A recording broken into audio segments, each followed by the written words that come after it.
है तो अपने दोस्तों के साथ भी शेयर करें और सब्सक्राइब करें। ब्राह्मण पृथ्वी के देवता क्यों कहलाए, आज का विषय है ब्राह्मण पृथ्वी के देवता क्यों कहलाए।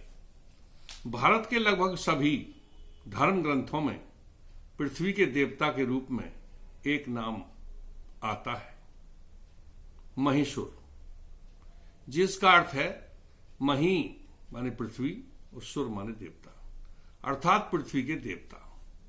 महान विद्वान कवि गोस्वामी तुलसीदास ने रामचरितमानस में वंदना में ही कहा है कि बंदऊ प्रथम मही सुर चरना, मोह जनित संशय सब हरना।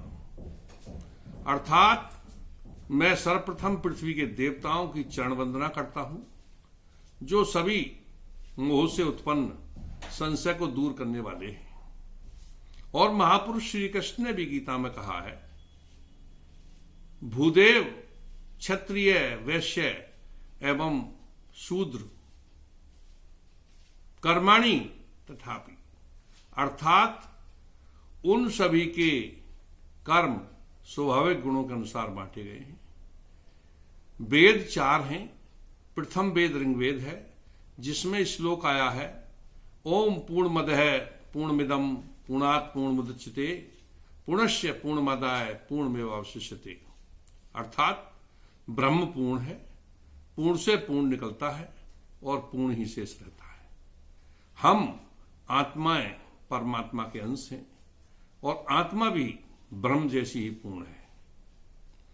और ब्राह्मण शब्द की संधि तोड़ने पर ब्रह्म धन अणु अर्थात ब्रह्म का अंश माना गया है। आदिकालीन व्यवस्था में एक धार्मिक मान्यता अनुसार सूर्य देव के पुत्र मनु हुए और मनु धन अंश अर्थात मनु के अंश से जो लोग पैदा हुए वो सभी मनुष्य कहलाए। जब समाज में बहुत से मनुष्य हो गए तब मनु ने उन्हें योग्यता अनुसार 4 भागों में बांट दिया और उनका कार्य विभाजन कर दिया।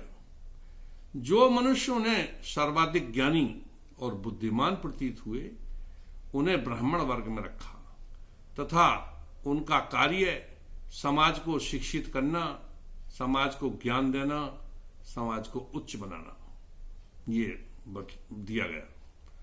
शिक्षा देने के कारण देने वाला अर्थात देवता और पृथ्वी का देवता ब्राह्मणों का इस प्रकार नाम पड़ गया। ब्रह्म का प्रथम अंश होने के कारण ही वो ब्राह्मण कहलाए। इसी प्रकार दूसरे नंबर पर जो मनुष्यों ने समाज में बलशाली, शक्तिशाली, साहसी और ताकतवर प्रतीत हुए, उनको उन्होंने रक्षा का कार्य यानी युद्ध लड़ने का कार्य दिया और क्षत्रिय नाम रखा। तीसरा कार्य विभाजन करते समय मनु ने ध्यान रखा कि जो लोग पेट भरण पोषण के कार्य में निपुण थे और कृषि कार्य में निपुण थे, उन्हें वैश्य नाम दिया और सभी के भरण पोषण का भार उन्हें सौंपा गया।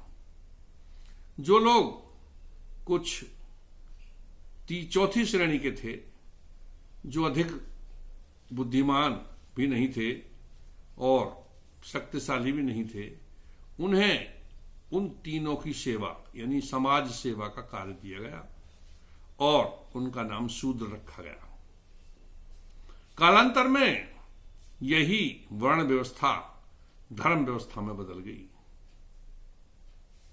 इस प्रकार सतयुग, त्रेता युग, द्वापर युग में भी ब्राह्मणों का शिक्षा देकर समाज को श्रेष्ठ बनाने में बड़ा योगदान रहा। सतयुग का तात्पर्य सत्य पर अडिग रहना और उस समय सत्य पर अडिग रहने वाले सत्यवादी राजा हरिश्चंद्र हुए, जिनके शिक्षक यानी गुरु ब्रह्म ऋषि विश्वामित्र थे। त्रेता युग में श्री राम हुए, उनके गुरु वशिष्ठ थे और द्वापर युग में श्री महापुरुष श्री कृष्ण के गुरु भी ब्राह्मण ही थे। गुरु संदीपन से श्री कृष्ण ने शिक्षा पाई थी। इस प्रकार से आदिकाल से ही ब्राह्मण ऋषि मुनि के रूप में गुरुओं के रूप में शिक्षा देने का कार्य करते रहे हैं। गुरु द्रोणाचार्य, गुरु जमदग्नि, गुरु अगस्त, ऋषि मतंग, कन्नव ऋषि, देवगुरु बृहस्पति, दुर्वासा, वेदव्यास, सुखदेव, दत्तात्रेय, चौवन, अष्टावक्र, ऋषि गौतम, ऋषि भारद्वाज, कश्यप, परशुराम, भृगु, पराशर एवं अत्रि ऋषि आदि बहुत सारे ऋषि ऐसे थे कि जो ब्राह्मण गुरु थे और शिक्षा देने का कार्य ही समाज को देते थे। शिक्षा के साथ साथ ज्ञान देना और समाज को विकसित करना, सभ्य बनाना उनका दायित्व था। तदंतर आज आधुनिक युग में भी पंडित मदन मोहन मालवीय एक ऐसे महान शिक्षाविद हुए जिन्होंने बनारस हिंदू विश्वविद्यालय की स्थापना कराई और शिक्षा के क्षेत्र में भारी योगदान किया। डॉक्टर सर्वपल्ली राधाकृष्णन, जो भारत के पूर्व राष्ट्रपति भी रह चुके हैं, उन्होंने शिक्षा के क्षेत्र में बहुत जोर दिया और डॉक्टर सर्वपल्ली राधाकृष्णन ने तो अमेरिका जाकर के वक्तव्य भी दिया था कि जो देश जितना शिक्षित और ज्ञानी और बुद्धिमान होगा उतना ही विकसित होगा।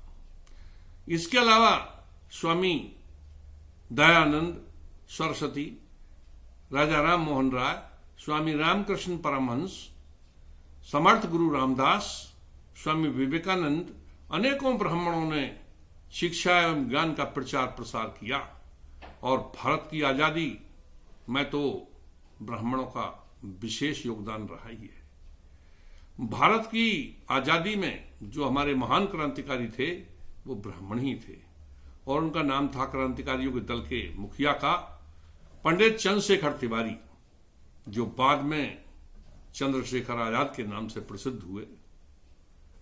मध्य प्रदेश के जिला झाबुआ के रहने वाले थे और पूरे भारत में उन्होंने क्रांति का लक जगाया था। उनके साथ भी अधिकांश ब्राह्मण ही थे, जैसे पंडित राम प्रसाद बिस्मिल शाहजहानपुर, पंडित गेंदालाल दीक्षित, पंडित भगवती चरण बोहरा, महान वीरांगना दुर्गा भाभी, महान वीरांगना रानी लक्ष्मीबाई, राजगुरु पंडित परमानंद, चित पावन ब्राह्मण और वीर शिरोमणि वीर सावरकर, बाघा जतिन, अंबिका प्रसाद चक्रवर्ती, पंडित गोविंद वल्लभ पंत, पंडित बाल मुकुंद इत्यादि थे।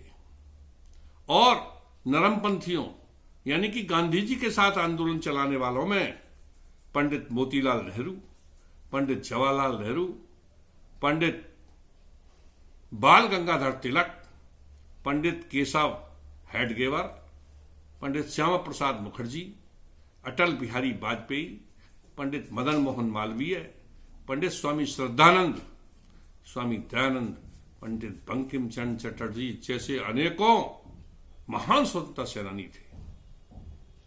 और यदि वर्तमान परिदृश्य की बात करें तो आज भी भारत में लगभग 55,000 शिक्षक ब्राह्मण ही हैं जो देश को अनवरत शिक्षा देकर विकास की गति दे रहे हैं।